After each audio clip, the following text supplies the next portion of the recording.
अस्सलाम वालेकुम जी।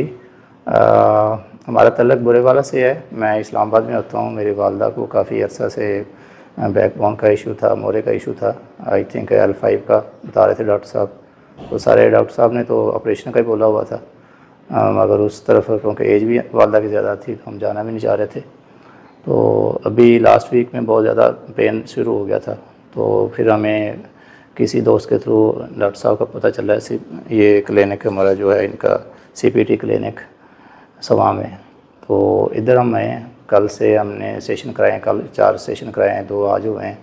अल्हम्दुलिल्लाह कल जो हुए हैं सेशन उनमें काफ़ी बेहतरी आई है। मतलब हम कह सकते हैं जो मेन इशू था उसमें 40% बेहतरी है। मतलब आज का हो गया, आई थिंक 50 भी हो सकता है। तो बहुत बेहतर है, अल्हम्दुलिल्लाह फील कर रहे हैं। तो जिस तरह ये मेडिसिन खा रहे थे, बहुत ज़्यादा मेडिसिन, पेन किलर, और उसमें हमें खुद से बहुत इशू हो रहे थे कि उसके साइड इफ़ेक्ट कैसे होते हैं। तो मेडिसिन से जान छुड़ाना चाह रहे थे हम। तो अल्हम्दुलिल्लाह उम्मीद है कि हम एहतियात से चलेंगे डॉक्टर साहब के कहने के मुताबिक तो बेहतर हो जाएगा। अभी भी हम बेहतरी फ़ील कर रहे हैं अल्हम्दुलिल्लाह।